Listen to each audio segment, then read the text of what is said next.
Let's have a ball.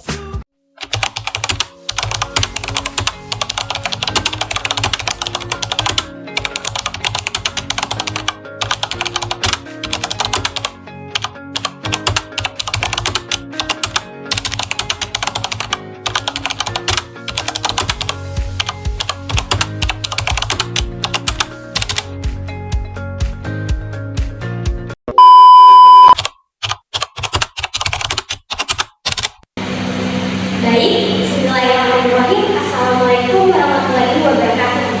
Perkenalkan, nama saya Wulandari dengan NIM 24122013. Di sini saya akan menjelaskan apa yang dimaksud dengan definisi premis. Premis adalah pernyataan atau proposisi yang digunakan sebagai dasar untuk menarik sebuah kesimpulan. Dalam sebuah argumen, premis merupakan fakta, asumsi, atau bukti yang mendukung kesimpulan yang dapat kita ambil.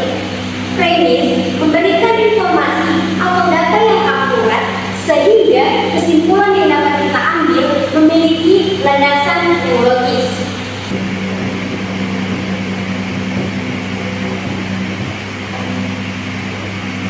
Baik, premis sendiri terbagi menjadi dua bagian, yang dimana premis mayor dan premis minor. Premis mayor yaitu premis yang lebih umum dan mencakup pernyataan yang digunakan untuk membangun sebuah argumen. Sedangkan premis minor yaitu premis yang lebih spesifik dan memberikan rincian tambahan untuk mendukung sebuah kesimpulan. Contoh premis. Yang pertama, semua manusia akan mati. Semua manusia akan mati tergolong ke dalam premis mayor. Mengapa demikian? Karena premis mayor yaitu premis yang mencakup lebih umum. Nah, sedangkan yang kedua, Wulandari adalah manusia. Wulandari adalah manusia, ini tergolong ke dalam premis minor. Mengapa demikian saya katakan dia ini sebagai premis minor? Karena premis minor itu dia lebih mencakup ke spesifik. Dia kayak mencakup sebuah rincian terhadap suatu objek yang dia maksud. Baik, itulah tadi penjelasan saya. Saya akhiri, wabillahi taufiq wal hidayah. Wassalamualaikum warahmatullahi wabarakatuh.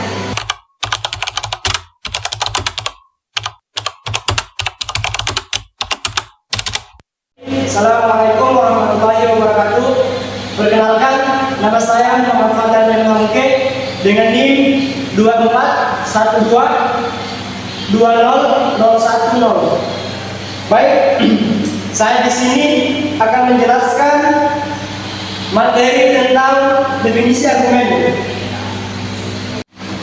Baik, yang dimaksud dengan definisi argumen adalah argumen adalah rangkaian pernyataan yang terdiri dari satu atau lebih premis yang digunakan untuk mendukung atau membuktikan sebuah kesimpulan. Dalam konteks logika, argumen adalah cara untuk meyakinkan orang lain tentang kebenaran suatu kesimpulan dengan menggunakan premis yang diterima. Sebuah argumen memiliki tiga bagian utama, yaitu yang pertama, premis, pernyataan yang mendukung argumen. Yang kedua, kesimpulan, yaitu pernyataan yang dihasilkan atau ditarik dari premis-premis. Dan yang ketiga, hubungan logis, yaitu alur atau proses logika yang menghubungkan premis dan kesimpulan. Jenis argumen, yaitu yang pertama, argumen dedukatif, di mana argumen yang kesimpulannya ditarik secara logis dan pasti dari premis. Contoh dari argumen dedukatif yaitu premis 1, semua burung bisa terbang. Premis 2, merpati adalah burung. Dan kesimpulannya, merpati bisa terbang. Dan di mana dimaksud dalam contoh tersebut? Dari premis 1 kita ambil bisa terbang. Terus dari premis 2 kita ambil kata merpati. Di mana yang dimaksud dari premis 1 dan premis 2 yaitu kesimpulannya adalah merpati bisa terbang. Baik, Kita lanjut kepada jenis-jenis argumen yang kedua, yaitu argumen induktif, di mana argumen yang kesimpulannya ditarik berdasarkan pengamatan atau pengalaman saya. Contoh argumen induktif yaitu di mana dari hasil pengamatan atau pengalaman saya, setiap angsa yang pernah saya lihat berwarna putih. Dari kesimpulan contoh tersebut, yaitu kemungkinan besar semua angsa berwarna putih, tidak ada angsa yang berwarna hitam ataupun berwarna lain-lainnya. Itulah materi yang saya bisa jelaskan tentang definisi argumen. Kemudian materi selanjutnya akan dijelaskan oleh teman saya. Assalamualaikum warahmatullahi wabarakatuh. Perkenalkan, nama saya Aisyah Fitri dengan NIM 24120008. Di sini saya akan menjelaskan tentang bagaimana menyusun penarikan kesimpulan. Jadi, menarik kesimpulan ini ada 3 cara. Yang pertama itu adalah modus ponens. Yang kedua adalah modus tollens.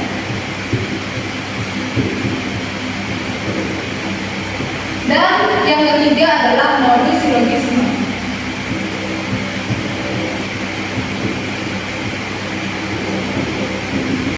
Pertama, saya akan menjelaskan tentang modus ponens. Jadi yang pertama, modus ponens. Jadi, modus ponens ini adalah ditandai dengan adanya pernyataan multiplikasi dan pernyataan tunggal. Rumusnya premis 1 sama dengan jika P maka Q. Premis 2 adalah P dan kesimpulannya adalah I. Contohnya, contoh kalimat pertama itu kamu rajin belajar. Kamu rajin belajar. Kalimat keduanya itu adalah kamu akan mendapat nilai bagus. Kamu akan mendapat nilai bagus. Kita anggap saja kalimat pertama ini adalah P, kalimat kedua ini adalah I. Jika kita ikutkan dia dengan rumus, maka kedua kalimat ini disatukan menjadi premis 1 sama dengan jika P maka Q, menjadi jika kamu rajin belajar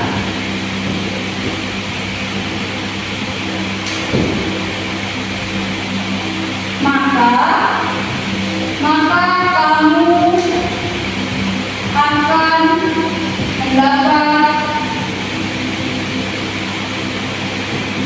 nilai bagus.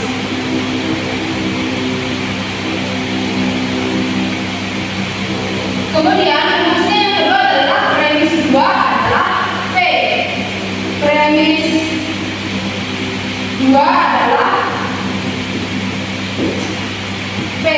P itu yang mana? P itu adalah kalimat pertama tadi. Jadi kita tulis di sini kamu rajin belajar. Jadi sesuai rumusnya, kesimpulannya itu adalah I. I itu yang mana? I adalah kalimat kedua dari dua kalimat ini. Kesimpulannya adalah I. Itu yaitu kamu akan mendapat nilai Jadi kesimpulan dari premis 1 jika P maka Q adalah kamu akan mendapat nilai bagus. Kemudian cara yang kedua yaitu modus tulen. Cara yang kedua adalah modus tulen. Rumusnya yaitu premis 1 yaitu jika P maka I. Premis kedua adalah lingkaran I. Kesimpulannya adalah lingkaran P. Contohnya dari kalimat pertama, kamu rajin belajar. Kalimat keduanya, kamu akan mendapat nilai bagus. Jadi sama seperti contoh yang pertama tadi, kalimat pertama itu kita anggap B dan kalimat keduanya kita anggap I. Sebelum kita mengerjakannya, kita harus melihat rumus terlebih dahulu. Premis 1 itu adalah jika P maka Q. Jadi kalimat pertama dan kedua ini harus kita gabung terlebih dahulu. Jika P maka Q, maka kalimatnya menjadi jika kamu rajin belajar, maka kamu akan mendapat nilai bagus. Kamu akan mendapat nilai bagus. Kemudian rumus yang kedua yaitu premis 2 adalah lingkaran Q. Q itu adalah yang ini kalimat kedua. Kalimatnya kan kamu akan mendapat nilai bagus. Jadi lingkarannya itu adalah kebalikannya. Kalau kebalikannya dari mendapat nilai bagus, yaitu tidak mendapat nilai bagus. Jadi lingkaran itu adalah kamu tidak akan mendapat nilai bagus. Kemudian kesimpulan dari kalimat pertama dengan kalimat kedua itu adalah lingkaran P. Lingkaran P itu adalah kalimat yang pertama. Kalimat pertama itu berbunyi kamu rajin belajar. Jadi lingkarannya adalah kamu tidak rajin belajar. Jadi kesimpulannya adalah kamu tidak rajin belajar. Kemudian cara yang ketiga adalah modus silogisme. Cara yang ketiga ini adalah modus silogisme. Rumusnya yaitu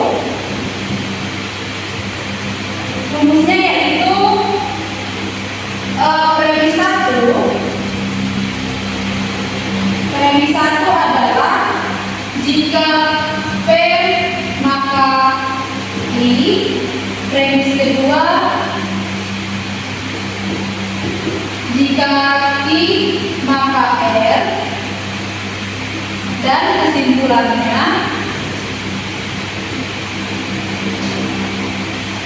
kesimpulannya adalah jika P maka R.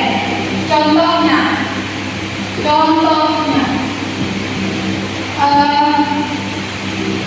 kalimat pertama ini kamu rajin belajar.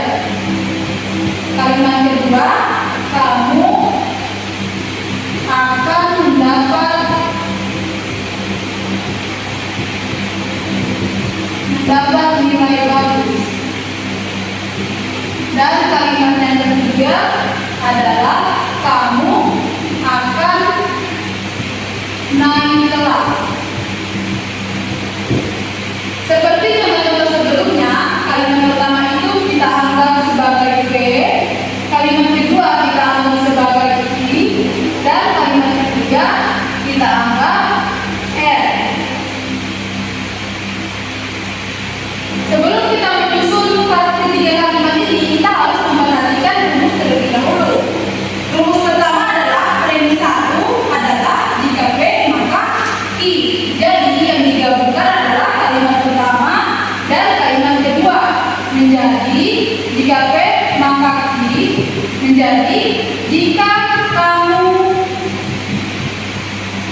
Maka